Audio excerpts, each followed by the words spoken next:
नमस्कार, मैं अमित कुमार आप सभी का स्वागत करता हूं मान प्लानेट जेआरएफ चैनल पे। साथियों, आप लोगों के लिए गुड न्यूज है। एक और गवर्नमेंट यूनिवर्सिटी से पीएचडी नोटिफिकेशन निकल के आ गई है। यहाँ पर लास्ट डेट 30/6/2025 है और 750 से भी ज्यादा सीटें हैं। यहाँ पर बम्पर सीटें हैं, ठीक है। और यहाँ पे कोई भी एग्जाम नहीं होगा, मल्टीपल सब्जेक्ट यहाँ पे अवेलेबल है। वीडियो में आगे बढ़ने से पहले आप लोगों को जरूरी सूचना देना चाहूंगा कि साथियों, अगर आप पीएचडी में एडमिशन लेने के लिए गंभीर हैं तो इसके लिए सबसे पहले आपको एक यूनिक और नया टॉपिक चूज करना होगा। क्योंकि साथियों, मेरा ये लक्ष्य नहीं है कि सिर्फ आपको पीएचडी नोटिफिकेशन के बारे में बता दिया। हमारा लक्ष्य है कि आपका एडमिशन होना चाहिए, यानी अप्लाई करने से लेकर एडमिशन तक हम हेल्प करते हैं। और उसके ऊपर आपको जब आप एक अच्छा टॉपिक चूज कर लेते हैं तो एक अच्छा रिसर्च प्रपोजल बनाना होगा और उसी के अकॉर्डिंग आपको इंटरव्यू प्रिपरेशन करना होगा। मैंने बहुत सारे जेआरएफ पास स्टूडेंट को देखा है साथियों, जिनका देखते देखते 3 साल निकल गया लेकिन उनको कहीं भी पीएचडी में एडमिशन नहीं मिल पाया। इसके पीछे वजह क्या थी? तो उनके पास एक अच्छा रिसर्च प्रपोजल नहीं था। वो ऐसे ही बिना इंटरव्यू प्रिपरेशन के चले जाते थे, इस कारण से उनका एडमिशन नहीं हो पाया। वहीं दूसरी तरफ बहुत सारे स्टूडेंट ऐसे हैं जो केवल पीजी हैं लेकिन उन्होंने अपने रिसर्च प्रपोजल पर वर्क किया, इंटरव्यू प्रिपरेशन पर समय दिया, उनका एडमिशन अच्छे से अच्छे इंस्टीट्यूट में हो गया। कुल मिलाकर मेरा कहने का मतलब यह है कि आपको रिसर्च प्रपोजल पे सबसे ज्यादा ध्यान देना जरूरी है। क्योंकि यहाँ पे जब तक आप प्रपोजल अच्छा नहीं बनाओगे तो सिर्फ फॉर्म भरने से कोई फायदा नहीं होगा, आपका समय और धन दोनों बर्बाद होगा। ठीक है, तो अगर आपको टॉपिक चूज करने में या आपको प्रपोजल कैसे बनेगा, इसमें अगर प्रॉब्लम आ रही है, उसमें क्या क्या मेन पॉइंट होंगे, उसको किस ऑर्डर में रखना है, प्रपोजल प्रिपेयर हो जाने के बाद इंटरव्यू में क्या सवाल पूछे जाएंगे, उसका जवाब कैसे देना है, तो इन सभी चीजों में आपको हमारी तरफ से हेल्प मिलेगा। स्क्रीन पर हमारा व्हाट्सएप नंबर शो हो रहा है, आप चाहे तो मैसेज कर सकते हैं या कॉल कर सकते हैं। साथियों, ये आप लोगों का अपना चैनल है और आप लोगों के सहयोग और प्यार की वजह से हमारा परिवार 52,000 से ज्यादा लोगों का हो गया है। तो आप बेहिचक, आपको कोई भी सहायता चाहिए पीएचडी एडमिशन से रिलेटेड, आप मैसेज करिए। अब यहाँ पर हम पहले सब्जेक्ट लिस्ट देख लेते हैं कि कौन कौन से सब्जेक्ट हैं। यहाँ पे देखिए, एक तो इस यूनिवर्सिटी का मेन कैंपस है, दूसरा इसके जो एफिलिएटेड कॉलेजेस हैं वहां से भी सीटें निकल के आई हैं।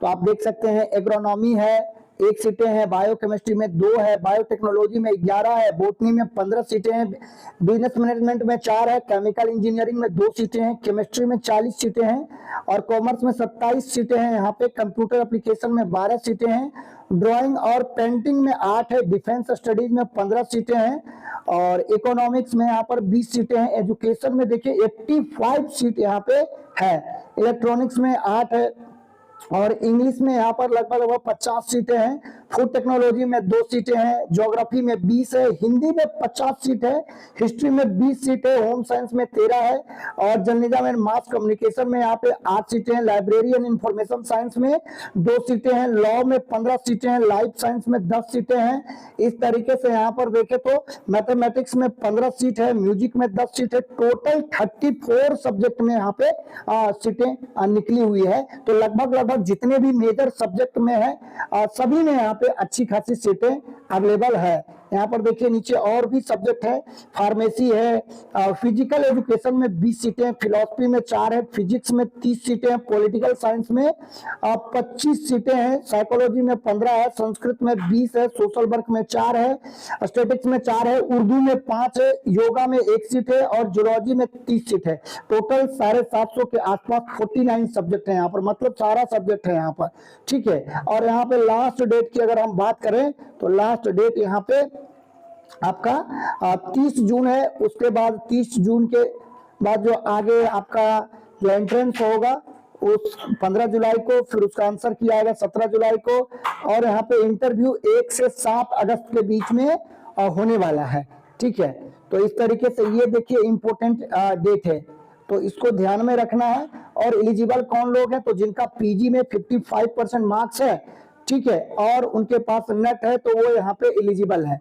ठीक है, बिना नेट के यहाँ पे नेट होना चाहिए या तो गेट होना चाहिए, तभी आप एलिजिबल है। कुछ एक सब्जेक्ट में ही, एक दो सब्जेक्ट में केवल एंट्रेंस होगा, तो बिना नेट के यहाँ पे फॉर्म फिल नहीं कर पाएंगे, क्योंकि यहाँ पे डायरेक्ट इंटरव्यू ही है। ठीक है, तो यहाँ पे आप देखिए फीस थोड़ा सा इस यूनिवर्सिटी का ज्यादा है, 2500 रुपए यहाँ पर फीस है जनरल का, और 1500 रुपए यहाँ पे लग रहा है SC ST कैटेगरी को। तो यह एक गवर्नमेंट यूनिवर्सिटी है, तो यहाँ पर आपको रिजर्वेशन का भी पूरा पूरा लाभ मिलेगा। तो इसका फॉर्म जो है आप यहाँ पे ऑनलाइन फिल कर सकते हैं, और इसका डायरेक्ट अप्लाई करने का लिंक आपको हमारे टेलीग्राम चैनल पे मिल जाएगा, जिसका लिंक आपको वीडियो के डिस्क्रिप्शन में मिलेगा, जिससे आपको इधर उधर अप्लाई करने के लिंक के लिए टाइम वेस्ट नहीं करना होगा, डायरेक्ट मिल जाएगा। इसका PDF भी इस नोटिफिकेशन का मिल जाएगा आपको वहां पे। ठीक है, तो आप चाहें तो टेलीग्राम चैनल हमारा ज्वाइन कर सकते हैं, ताकि कोई भी PhD नोटिफिकेशन निकल के आए तो आपको सबसे पहले इंफॉर्मेशन मिले, और साथ ही साथ व्हाट्सएप ग्रुप भी है,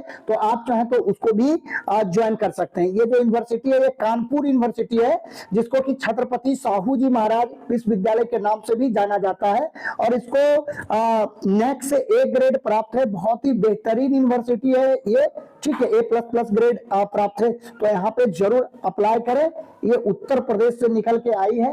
ठीक है, और अगर आपको ये वीडियो अच्छा लगा तो वीडियो को लाइक करें, और अपने साथियों में इसको ज्यादा से ज्यादा शेयर करें। चैनल पर में तो चैनल को जरूर सब्सक्राइब कर ले, ताकि इसी तरह के PhD नोटिफिकेशन और असिस्टेंट प्रोफेसर वैकेंसी के बारे में आपको सूचना मिलती रहे। तो साथियों, अगर आपको इस यूनिवर्सिटी का लोकेशन सुटेबल नहीं लग रहा है, तो कमेंट में आप अपने सब्जेक्ट का नाम और अपने डिस्ट्रिक्ट का नाम जरूर लिखिए, ताकि आपके आसपास से कहीं किसी अच्छी यूनिवर्सिटी से अगर आपके सब्जेक्ट में सीटों की संख्या ज्यादा निकल के आए तो आपको सूचित किया जा सके। तो हमने लगभग सारा कुछ कवर कर लिया है। अगर अब भी आपका कोई सवाल है तो आप कमेंट में लिखकर पूछ सकते हैं। तो साथियों, आज के वीडियो में बस इतना ही। वीडियो देखने के लिए, अपना कीमती समय देने के लिए बहुत बहुत धन्यवाद।